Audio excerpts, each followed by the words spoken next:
Good morning. I'm Harley Schlanger from the LaRouche organization with your daily video update for June 21st, 2023.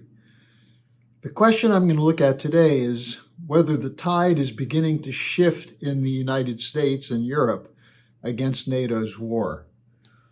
From the beginning, we reported that the decision to send weapons and money to Ukraine had nothing to do with the idea of Ukrainian sovereignty, freedom, or democracy, but was designed to carry out a regime change in Russia, to weaken or defeat Russia and open the country up to looting from Western parasitical banking and corporate cartels. Now, this was made clear in March of 2022 on the 26th, when Biden said in Warsaw, "For God's sake, this man cannot remain in power," unquote, speaking of Vladimir Putin.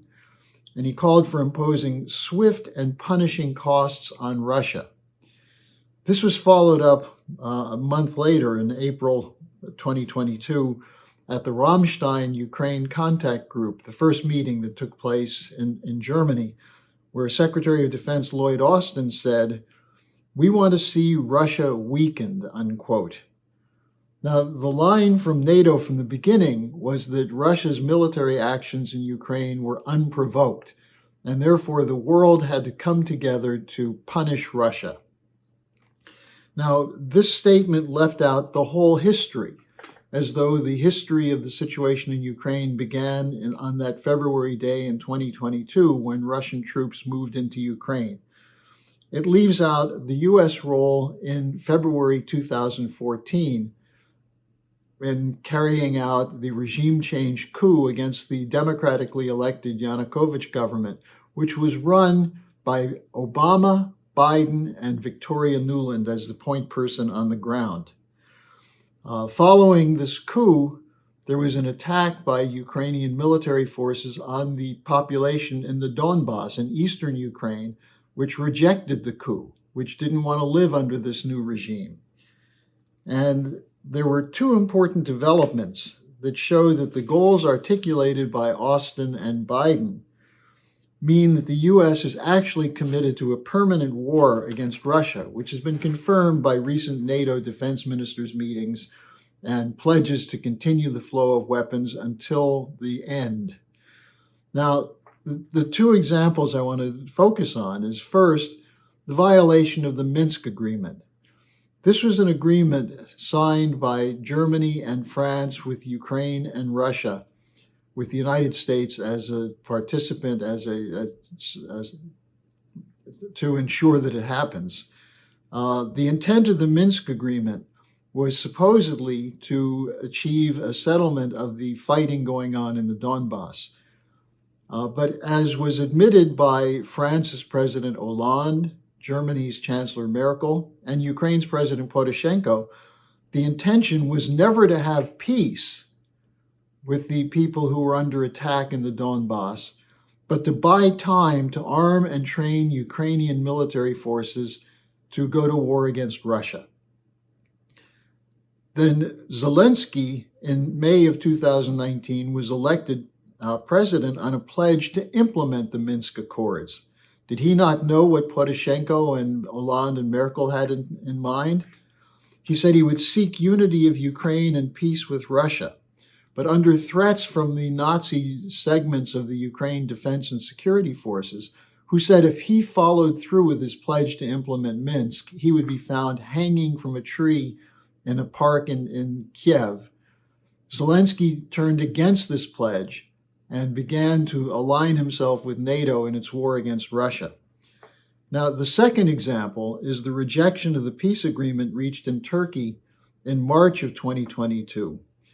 And this was just shown by Putin to the African leaders who were visiting just a couple of days ago, where Putin said there were 18 pages of agreement, which included Russia withdrawing to its positions of February 23rd, 2022, and Ukraine agreeing not to seek membership in NATO, and in return they would be given security guarantees.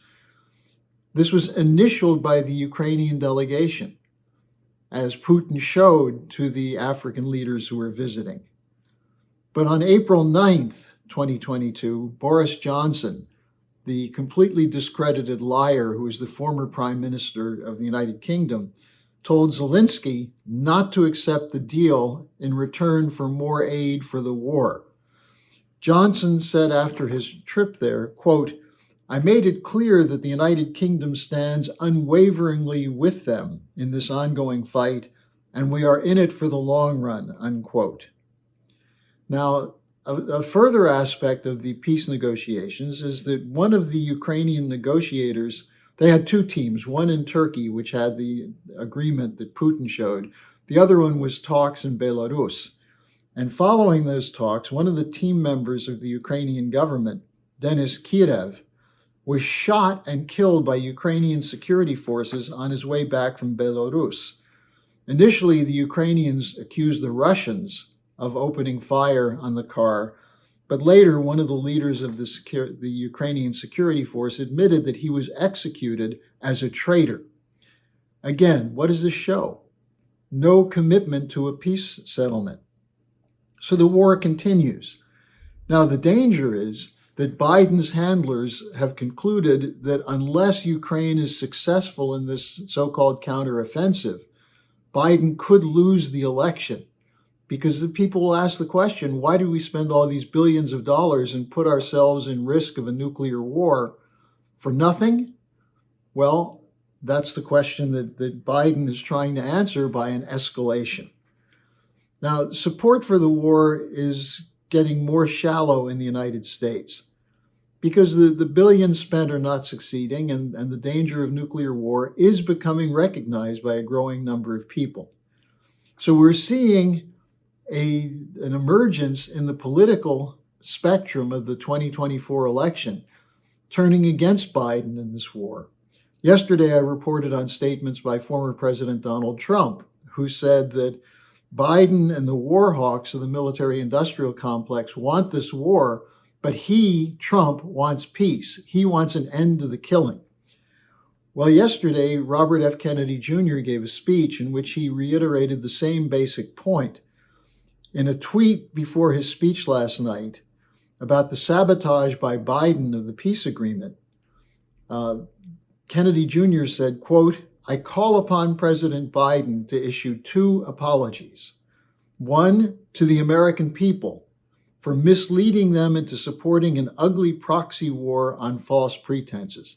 Very strong language, but absolutely true. And secondly, to the Ukrainian people for maneuvering them into this war and ruining their country, unquote. And he went on to talk about the importance of heeding the advice of John F. Kennedy in his 1963 peace speech, which we have been emphasizing over the last month, the importance of understanding JFK's shift toward negotiations and diplomacy in achieving peace between the Americans and the people of the Soviet Union. Now, not only did Trump and RFK Jr. say this, but it was echoed in a statement by former Congressman and former presidential candidate Ron Paul, who warned of an escalation to nuclear war. And Paul said, quote, "We desperately need a peace president to do for us what JFK did for the U.S. during the Cuban crisis. Hopefully, it won't be too late," unquote. Now, imagine this, Ron Paul, who's known as an isolationist, a conservative libertarian, joining with Robert Kennedy Jr. and Donald Trump, issuing these statements against the war. Now, all of this brings me back to what Helga LaRouche has been initiating over the last period since the war began, that we need to shape this growing opposition to the war hawks in both parties into an actual movement for a solution both to the strategic and to the global economic crisis. She issued an urgent appeal to the next president of the United States, which will be linked in the description box.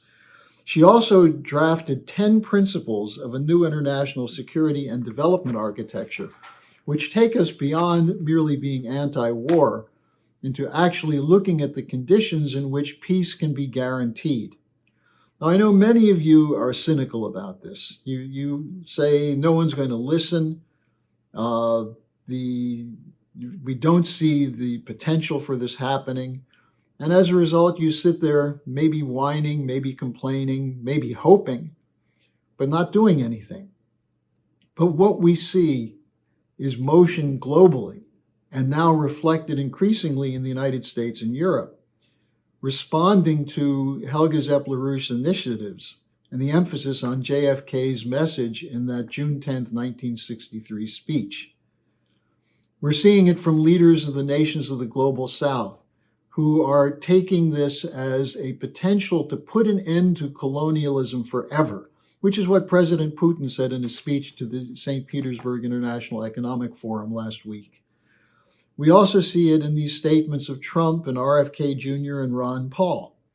So we're at a turning point in history where the military machine, the so-called military-industrial complex, the network of corporate cartels and financial cartels that are committed to war for the purposes of defeating any alternative to the collapsing global financial system, the tide is turning against them. But we need this to be a positive affirmation of the principles of economic development, which are coherent with the original intent of the U.S. Constitution, which is to provide for the general welfare, to have governments which act in concert with other governments for the good of all mankind. That's going to depend not on politicians, but on the voices of the people. I urge you to sign and circulate these resolutions that are attached and join with us in this fight. Later today, I'll be interviewing Helga Zepp-LaRouche on this process, and you'll be able to find that at theschillerinstitute.com. Hello, thanks for watching. Be sure to like, subscribe, and hit the notification bell so you don't miss any of our videos. Support our independence to produce videos like these. Become a member of the LaRouche organization at thelarouche.org/member. By becoming a member for $25 or more, you'll get special access to the EIR Alert Daily Briefing and Weekly Magazine, which is what I read to stay on top of things.